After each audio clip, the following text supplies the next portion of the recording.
No coração da história africana, entre lendas e fatos, emerge a figura imponente de Nzinga, a rainha guerreira que desafiou o poder colonial português no século XVII. Prepare-se para mergulhar em um relato fascinante, onde o passado se encontra com o presente e nos convida a refletir sobre o verdadeiro significado da luta pela liberdade. Se curte histórias de transformação e resistência, já deixa o like, comenta o que acha dessa figura incrível e se inscreve no canal para não perder nada. Capítulo 1. A infância e a formação de Nzinga Mbandi. Nzinga Mbandi nasceu em 1582, em uma época de turbulências políticas e sociais, na região que hoje conhecemos como Angola. O território era governado pelos reinos de Ndongo e Matamba, e desde muito cedo, a pequena Nzinga se destacou entre os filhos do rei Quilombo Kia Kenda. Sua mãe, Nguela Kakon, era uma das concubinas favoritas do rei, pertencente à etnia Ambundu, que dominava a região. O nascimento de Nzinga foi marcado por um acontecimento que, segundo as tradições locais, representava um presságio de poder e determinação. Durante o parto, o cordão umbilical se enrolou em seu pescoço, um sinal que os anciãos interpretavam como a marca de alguém destinada a liderar. Por isso, ela recebeu o nome de Nzinga, derivado do termo Kimbundu Kudinga, que significa torcer ou girar. Para o povo de Ndongo, esse tipo de nascimento era um símbolo de grandeza, indicando que a criança teria um espírito indomável e uma presença forte. Desde muito cedo, Nzinga foi introduzida nos assuntos do reino. Ao contrário das tradições que limitavam as mulheres às funções domésticas, Nzinga foi educada para compreender as complexidades da política, da diplomacia e da guerra. Seu pai, Quilombo Kia Kenda, reconhecia seu intelecto afiado e sua determinação, permitindo que ela participasse das audiências reais e das conversas estratégicas da corte. Essa decisão, que rompia com as convenções da época, fez com que Nzinga desenvolvesse habilidades excepcionais em negociação e liderança. Além da formação política, Nzinga também foi treinada nas artes militares. A jovem princesa aprendeu a manejar armas, estudar táticas de combate e liderar pequenos destacamentos em simulações militares. Sua presença em atividades reservadas apenas aos guerreiros do reino despertava tanto admiração quanto resistência entre os membros da aristocracia que viam naquela jovem um espírito indomável e uma ambição que transcendia as expectativas para uma mulher de seu tempo. Outro ponto crucial de sua educação foi o contato com missionários portugueses. Durante o reinado de seu pai, missionários foram autorizados a pregar no reino de Ndongo. Nzinga aproveitou essa oportunidade para aprender a ler, escrever e falar português fluentemente. Essa habilidade se provaria essencial nas negociações futuras com os colonizadores. Enquanto muitos nobres do reino rejeitavam a influência estrangeira, Nzinga absorvia o conhecimento estratégico, entendendo que a comunicação direta com os portugueses poderia ser um diferencial em futuras tratativas. Ao completar 10 anos, Nzinga testemunhou seu pai ser coroado como rei de Ndongo, recebendo o título de Ngola, que significava rei em Kimbundu. Essa coroação foi um marco importante não apenas para o reino, mas também para a jovem princesa, que passou a ser vista como uma conselheira natural de seu pai. Sem pretensões ao trono, Nzinga foi agraciada com mais liberdade para atuar como diplomata e estrategista, desempenhando papéis importantes em negociações com povos vizinhos e, posteriormente, com os portugueses. Essa formação sólida nas artes militares, políticas e diplomáticas moldou Nzinga para os desafios que estavam por vir. Em um cenário de invasões, traições e alianças instáveis, ela emergiria como uma figura central na resistência contra a dominação estrangeira, transformando-se em um símbolo de poder e resiliência para seu povo. Capítulo 2. A primeira negociação com os portugueses. No início do século XVII, o reino de Ndongo enfrentava um dos momentos mais críticos de sua história. As constantes incursões dos portugueses em busca de escravos e domínio territorial pressionavam as fronteiras do reino, que se via encurralado entre a resistência local e a superioridade bélica dos europeus. Além disso, tribos rivais como os Imbangalas uniram-se aos colonizadores para enfraquecer ainda mais o poder de Ndongo. Nesse contexto caótico, em 1617, Quilombo-Kia Kenda faleceu e o trono foi assumido por Mbandi, irmão de Nzinga. Mbandi, contudo, não possuía as habilidades diplomáticas nem o carisma do pai. Temendo pela segurança de seu poder, ele se tornou paranoico em relação à irmã e ordenou a morte do filho recém-nascido de Nzinga, sob a alegação de que a criança poderia um dia conspirar contra ele. A brutalidade do ato forçou Nzinga a fugir para Matamba, buscando refúgio entre aliados, enquanto seu irmão consolidava o poder com mão de ferro. Os anos de exílio foram marcados por uma crescente sede de justiça e um desejo de restaurar a dignidade de sua linhagem. A oportunidade de retorno surgiu em 1621, quando Mbandi, enfraquecido pelas pressões portuguesas, convocou Nzinga de volta para servir como embaixadora em uma negociação de paz em Luanda. Reconhecendo sua fluência em português e suas habilidades diplomáticas, Mbandi confiou à irmã uma das missões mais arriscadas da história do reino: negociar diretamente com os colonizadores europeus. Nzinga aceitou o desafio, sabendo que essa seria sua chance de demonstrar sua capacidade política e, talvez no futuro, reivindicar seu lugar no trono. Em 1622, Nzinga chegou a Luanda para se encontrar com o governador português João Correia de Souza. A atmosfera estava carregada de tensão. Os portugueses haviam estabelecido uma posição sólida no comércio atlântico de escravos, enquanto Ndongo lutava para preservar suas terras e seu povo. Os detalhes da reunião ficaram gravados na história como um marco de astúcia e firmeza. Enquanto outros líderes locais se vestiram com trajes ocidentais para agradar os europeus, Nzinga escolheu utilizar vestimentas tradicionais, reafirmando sua identidade e recusando-se a se curvar diante do poder estrangeiro. O encontro foi marcado por uma cena simbólica que demonstrou a determinação da princesa. Ao chegarem ao local das negociações, os portugueses disponibilizaram apenas uma almofada no chão para Nzinga se sentar, uma posição de submissão perante o governador. Nzinga, sem hesitar, ordenou que um de seus soldados se ajoelhasse para servir de assento, colocando-se à altura do governador português. O gesto representou mais do que uma simples recusa à humilhação. Foi um sinal claro de que ela não negociaria como subjugada, mas como uma igual.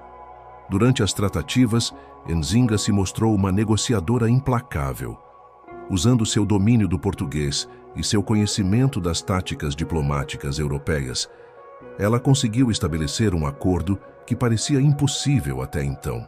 Em troca da abertura de rotas comerciais e da conversão ao cristianismo dos líderes de Ndongo, os portugueses se comprometeram a reconhecer a soberania do reino, retirando suas tropas e encerrando as hostilidades. Nzinga foi batizada em Luanda, adotando o nome cristão de Ana de Souza, uma homenagem à esposa do governador português, que se tornou sua madrinha. O tratado marcou um período de paz breve, mas significativo, permitindo que Ndongo respirasse aliviado após anos de pressão militar e política. Nzinga retornou ao reino com a reputação de uma diplomata formidável, capaz de dobrar a vontade de um império europeu através da astúcia e da força de espírito. Entretanto, essa paz seria efêmera, e os ventos da guerra logo voltariam a soprar sobre o território de Ndongo, trazendo novos desafios que testariam a coragem e a liderança de Nzinga de formas inimagináveis. Capítulo 3. Ascensão ao trono e a ruptura com Portugal. O ano era 1624. As tensões entre o reino de Ndongo e os colonizadores portugueses se intensificavam. O acordo de paz que Nzinga havia negociado com brilhantismo diplomático não durou como esperado. As ambições expansionistas dos portugueses, combinadas com o enfraquecimento do reino de Ndongo, fizeram com que os conflitos se reacendessem. Nesse mesmo ano, Mbandi, o irmão de Nzinga e então rei, morreu sob circunstâncias misteriosas. Enquanto alguns relatos sugeriam suicídio, outros insinuavam envenenamento. A morte do rei abriu um vácuo de poder, e Nzinga, conhecida por sua inteligência política e destemor, assumiu o trono proclamando-se Ngola, o título máximo da soberania local. Mas essa ascensão não foi simples. Nzinga enfrentou uma oposição feroz da aristocracia local, que se recusava a aceitar uma mulher no trono, especialmente uma que não era fruto de um casamento oficial do rei anterior, mas sim filha de uma concubina. Os nobres questionavam sua legitimidade, e os portugueses, que viam em Nzinga uma ameaça à dominação sobre o Indongo, começaram a apoiar facções rivais. Entre esses opositores estava Hari, um nobre que rejeitou completamente a ideia de uma mulher governante. Hari jurou vassalagem aos portugueses, sendo batizado com o nome cristão de João, em um ato simbólico de submissão aos colonizadores. Sem recuar diante da oposição, Nzinga se moveu rapidamente para consolidar seu poder. Ciente de que precisava de uma base de operações forte para resistir aos avanços portugueses, ela se voltou para Matamba, um reino vizinho, estrategicamente localizado e com tradição de resistência militar. Nzinga liderou uma ofensiva bem-sucedida contra a rainha de Matamba, capturando-a e assumindo o controle absoluto do território. Com essa conquista, Nzinga ampliou suas forças militares e ganhou o respeito das lideranças locais, solidificando sua posição como governante legítima. Matamba se transformou em um reduto de resistência, um refúgio para aqueles que fugiam da escravidão e da dominação portuguesa. Nzinga abriu as portas do reino para escravos libertos, oferecendo-lhes terras e proteção em troca de lealdade e participação militar. Essa política fortaleceu seu exército e deu a Nzinga uma imagem de libertadora entre os povos da região.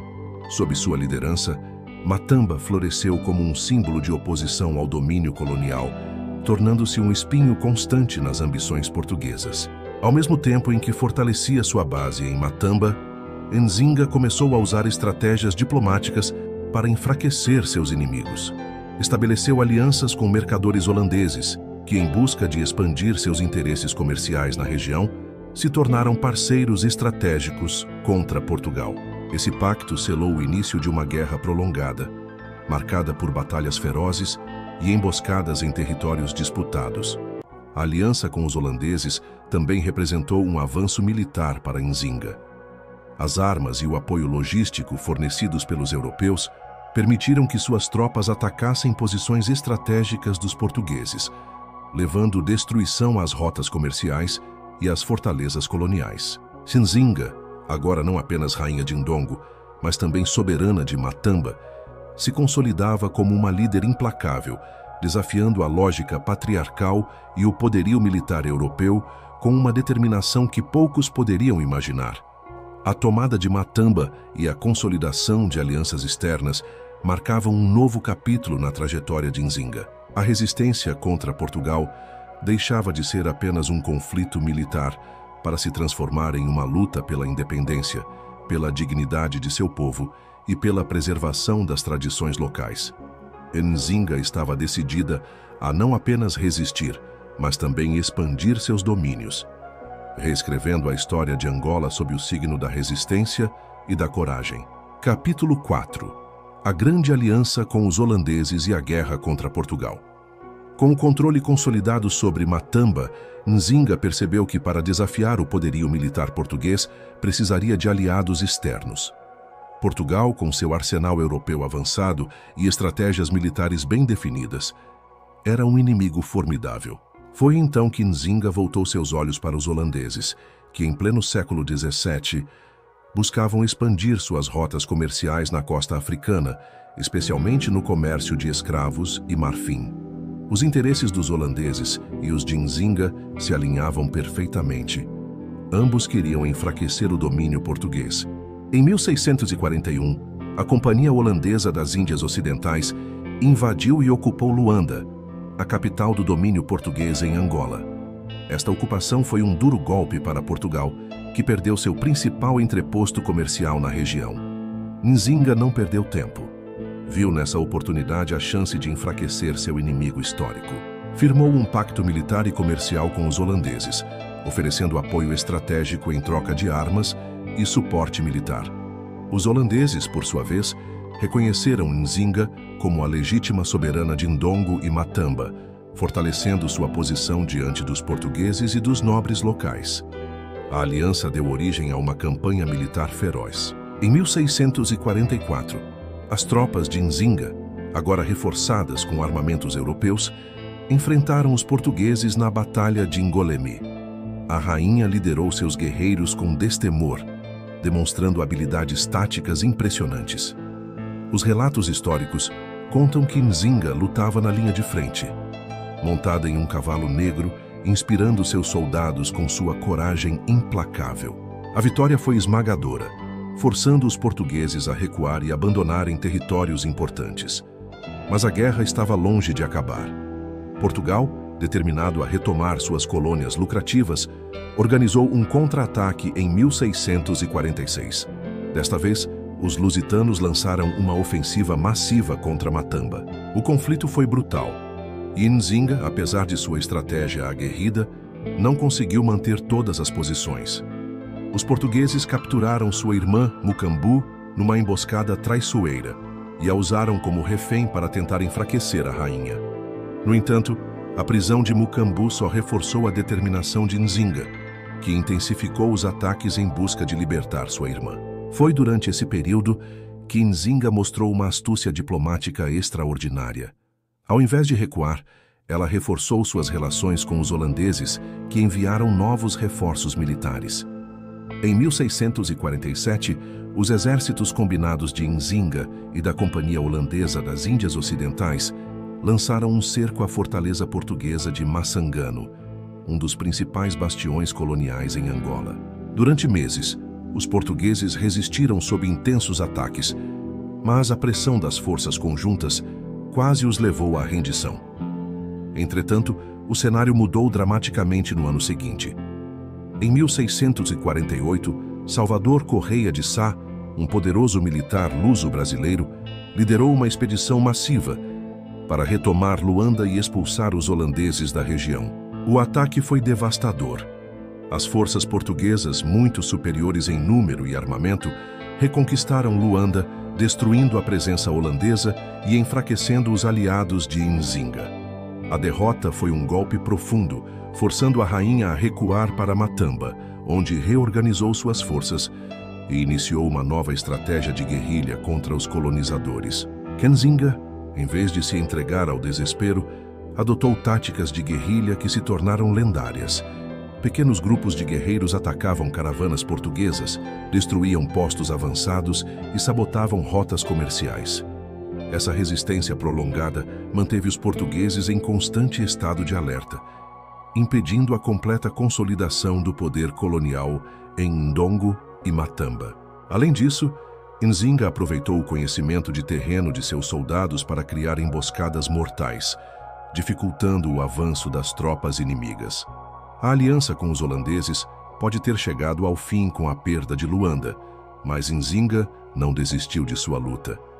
Matamba se tornou um símbolo de resistência africana, um refúgio para escravos fugitivos e um centro de articulação militar. Nzinga reorganizou seu reino, fortaleceu suas defesas e continuou a desafiar os portugueses em cada oportunidade. Para os colonizadores, a rainha se tornava uma lenda viva, uma sombra indomável que, mesmo quando derrotada, nunca era verdadeiramente vencida. Nzinga demonstrava a cada batalha que seu reinado não era apenas uma questão de poder, mas de sobrevivência e de liberdade para seu povo. E mesmo sob as sombras da derrota temporária, seu espírito de luta nunca se apagou, mantendo viva a esperança de um futuro livre da opressão colonial. Capítulo 5. Guerrilha e resistência. O legado de Nzinga contra a colonização.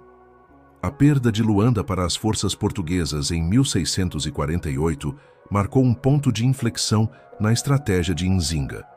O domínio português se restabelecia na região, reforçado por Salvador Correia de Sá, que liderou a reconquista de forma implacável. Os holandeses, até então aliados estratégicos de Nzinga, foram expulsos da costa angolana, deixando-a sem o apoio militar e logístico que havia equilibrado a balança no confronto contra Portugal.